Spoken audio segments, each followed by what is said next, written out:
हाँ जी बच्चों, जमात 10वीं अज आपां पाठ पहला जिहड़ा की है उनके पहले आपां 4 पाठ पढ़ लए है 5। हुण आपां 6वां पाठ जो कि मियाँ वजीद है वो पढ़ांगे।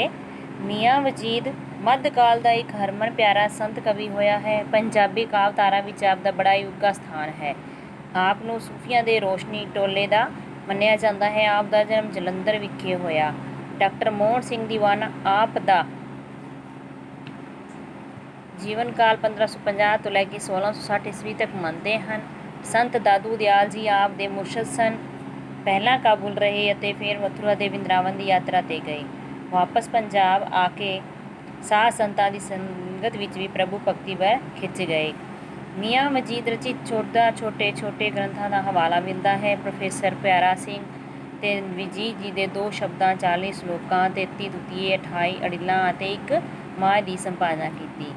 पंजाबी विच आप दी रचना का आकार तो भावें छोटा ही है पर इस दी शैली विच भांत भांत दी है। आप जी के श्लोकां विच भारती हिंदू इतिहास और इस्लामी परंपरा की शब्दावली वरती गई है। वजीद जी की बाणी विच विषय पक्षों भिन्न पहलू उजागर होए हैं। भाने की आपमुहारता, संसार की नाशमानता, नेक अमलों की लोड़, हउमे का त्याग, सांझीवालता का संदेश आप की रचना के मुख विषय हैं। हुण आपां इन्हां दी व्याख्या करांगे। पहली व्याख्या जो कि श्लोक है, इकना दे कर पुत, इकना दे कर पुत, पुत्तां कर पोतरे, इकना दे कर धीआं, धीआं कर दोतरे। ये जो काव सतरां हैं ਸਾਹਿਤ ਸੁਗੰਧੀਆਂ पुस्तक विच दर्ज हैं ते जो मियाँ वजीद जी है इन्हां दे रचनहार हैं ते जो श्लोक इकना दे कर पुत उहदे विचों लईआं गईआं हैं ते इहदे विच जो वजीद जी हैं उन्होंने की दस्सिआ कि रब दी मर्जी के अंदर जीवां उपर जो मेहरां हो रही हैं ਅਤੇ बख्शिशां उसके उल्ट हुंदे कहर का वर्णन करदिआं उस रब भाणे नूं दस्सिआ गया है। वजीद जी कहते हैं कि इकना दे कर पुत, पुत्तां कर पोतरे, इकना दे कर धीआं, धीआं कर दोतरे। फिर वजीद जी की फरमाउंदे हैं कि इकना ने तो रब है पुत्र दिते ते पोतरे दिते हुए हैं ते इकना दे कर की है धीआं दित्तियां हैं, धीआं पैदा हुंदियां हैं ते फिर उन्हां दे की है दोतरे भी अगे हो जाते हैं। इकना दे कर एक ते वो भी वज जाए मर। जे परमात्मा ने की है इकना दे कर तक की एक ही पुत्र दिता तो वह भी मर जाता है। विजीदा कौन साहिब नूं आखे इउं नहीं इंज कर ते वह भी मर जाता। इस तरह इस विच की है रब दा पाना किसी अधीन नहीं मन्निया गया, यानी किसी दे हेठां नहीं है। रब जो भी कर चाहे वो कर सकता है। कोई उसनूं ये नहीं कह सकता कि वह परमात्मा इस तरह नहीं इस तरह कर। उत्पत सब संसार, उत्पत सब संसार जो सच्चे रब दी, एक साहिब ने रची रूह सब दी। जो एक आप 17 हैं ਸਾਹਿਤ ਸੁਗੰਧੀਆਂ पुस्तक ਦੇ ਵਿੱਚ ਦਰਜ मियाँ वजीद जी के श्लोक उत्पत सब संसार ਦੇ ਵਿੱਚੋਂ ਲਈਆਂ ਗਈਆਂ ਹਨ ਤੇ ਆਪਣੇ श्लोक ਦੇ ਵਿੱਚ ਵਜੀਦ ਜੀ ਹਨ ਜਿਹੜੇ ਰੱਬ ਦੀ ਮਰਜ਼ੀ ਦੇ ਅੰਦਰ ਜੀਵਾਂ ਦੇ ਉੱਪਰ ਜਿਹੜੀਆਂ ਮਿਹਰਾਂ ਹੋ ਰਹੀਆਂ ਹਨ ਉਹਨਾਂ ਬਾਰੇ ਦੱਸਦੇ ਹਨ ਤੇ ਉਹਨਾਂ ਦੇ ਉਲਟੇ ਪ੍ਰਭਾਵ ਯਾਨੀ ਕਿ ਕਹਿਰ ਦਾ ਵਰਣਨ ਕਰਦਿਆਂ ਹੋਇਆ ਦੱਸਦੇ ਹਨ। उत्पत सब संसार जो सच्चे रब दी। वजीद जी फरमाते हैं कि सारे संसार की उत्पत्ति यानी कि जो पैदावार है वो कि सच्चे रब की ही की हुई है।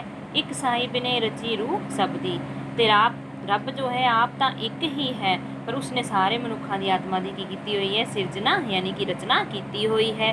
एक ना रा शरीयत एक ना राम हर ते चाहे कोई हिंदू है या मुसलमान है पर मुसलमान शरा के नियमों की पालना करते हैं ते जो हिंदू है वो की है अपने राम हरि परमात्मा का नाम जपते हैं। वजीदा कौन साहिब नूं आखे इउं नहीं इंज कर। फिर ये भी सब कुछ संसार उसके भाने अधीन ही हुंदा, उसनूं कोई ये नहीं कह सकता कि वो इस तरह नहीं इस तरह कर। रावण वड्डा हंकारी लंका जित कर, कोट ततीस्या देवी बंदी जित दर।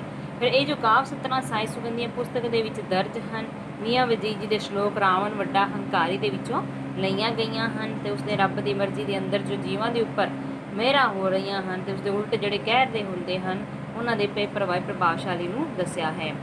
ਰਾਵਣ ਵੱਡਾ ਹੰਕਾਰੀ ਲੰਕਾ ਜਿੱਤ ਕਰ, ਕੋਟ ਤੇ ਤੀਸਾ ਦੇ ਬੰਦੀ ਜਿੱਤ ਕਰ।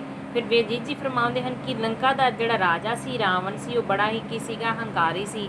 33 ਕਰੋੜ ਦੇਵੀ ਦੇਵਤਾ ਉਸ ਦਰ ਤੇ ਕੀ ਸੀਗੇ ਗੁਲਾਮ ਸਨ ਪਰ ਪ੍ਰਭੂ ਦੇ ਭਾਣੇ ਨੇ ਉਸਦਾ ਕੀਤਾ ਸੀਗਾ ਤੋੜਿਆ ਸੀਗਾ। ਦੀ ਤੋਤ ਖਾਕ ਰੁਲਾਏ ਕਿਸੇ ਪਲਕ ਪਰ। ਤੇ ਇਸ ਤਰ੍ਹਾਂ ਉਸਨੇ ਪਰਮਾਤਮਾ ਦਾ ਨਾਮ ਯਾਨੀ ਕਿ ਸ਼੍ਰੀ ਰਾਮਚੰਦਰ ਜੀ ਦੇ ਹੱਥੋਂ ਮਾਰਿਆ ਗਿਆ ਸੀ। ਇਸੇ ਤਰ੍ਹਾਂ ਉਸਨੇ ਕੀ ਇਸ ਨੂੰ ਇੱਕ ਪਲ ਵਿੱਚ ਹੀ ਕੀ ਮਿੱਟੀ ਦੇ ਵਿੱਚ ਮਿਲਾ ਦਿੱਤਾ ਸੀ। ਵਜੀਦਾ ਕੌਣ ਸਾਹਿਬ ਨੂੰ ਆਖੇ ਇਉਂ ਨਹੀਂ ਇੰਜ ਕਰ। ਤਾਂ ਇਸ ਵਿੱਚ ਕਿਹਾ ਗਿਆ, ਵਜੀਦ ਜੀ ਫਰਮਾਉਂਦੇ ਹਨ, ਕੋਈ ਉਸ ਨੂੰ ਇਹ ਨਹੀਂ ਕਹਿ ਸਕਦਾ ਕਿ ਉਹ ਇਸ ਤਰ੍ਹਾਂ ਨਹੀਂ, ਸਗੋਂ ਇਸ ਤਰ੍ਹਾਂ ਕਰੇ। ਗਊਆਂ ਦੇਂਦਾ ਘਾਹ ਮਲੀਂਦਾ ਕੁੱਤਿਆਂ, ਜਾਗਦਿਆਂ ਥੀ ਖੋ ਕੇ ਦੇਂਦਾ ਸੁੱਤਿਆਂ। ਜੋ ਇਹ ਕਾਵਿ ਸਤਰਾਂ ਹਨ ਸਾਹਿਤ ਸੁਗੰਧੀਆਂ ਪੁਸਤਕ ਦੇ ਵਿੱਚ ਦਰਜ ਹਨ। ਮੀਆਂ ਵਜੀਦ ਜੀ ਦੇ ਸਲੋਕ ਗਊਆਂ ਦੇਂਦੇ ਘਾਹ ਵਿੱਚੋਂ ਲਈਆਂ ਗਈਆਂ ਹਨ ਤੇ ਉਹਨਾਂ ਨੇ ਇਸ ਦੇ ਵਿੱਚ ਕੀ ਹੈ, ਪਰਮਾਤਮਾ ਦੀ ਮਰਜ਼ੀ ਦੇ ਅੰਦਰ ਜੋ ਜੀਵਾਂ ਦੇ ਉੱਪਰ ਮਿਹਰਾਂ ਹੋ ਰਹੀਆਂ ਹਨ ਉਹਨਾਂ ਦੇ ਉਲਟ ਜਿਹੜੇ ਕੀ ਹੈ ਕਹਿਰ ਦਾ ਵਰਣਨ ਕਰਦੇ ਹੋਏ ਉਸਦੇ ਪ੍ਰਭਾਵਸ਼ਾਲੀ ਤਰੀਕੇ ਨਾਲ ਸਿੱਧ ਕੀਤਾ ਹੈ। ਗਊਆਂ ਦੇਂਦੇ ਘਾਹ ਮਲੀਂਦਾ ਕੁੱਤਿਆਂ, ਜਾਗਦਿਆਂ ਥੀ ਖੋ ਕੇ ਦੇਂਦਾ ਸੁੱਤਿਆਂ।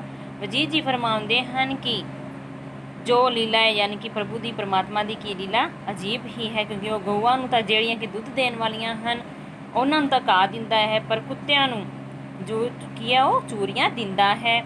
ਜਾਗਦਿਆਂ ਥੀ ਖੋ ਕੇ ਦਿੰਦਾ ਸੁੱਤਿਆਂ, ਤੇ ਉਹ ਜਾਗਦਿਆਂ ਦੇ ਤੋਂ ਖੋਹ ਲੈਂਦਾ ਤੇ ਸੁੱਤਿਆਂ ਨੂੰ ਉਹ ਦੇ ਦਿੰਦਾ ਹੈ।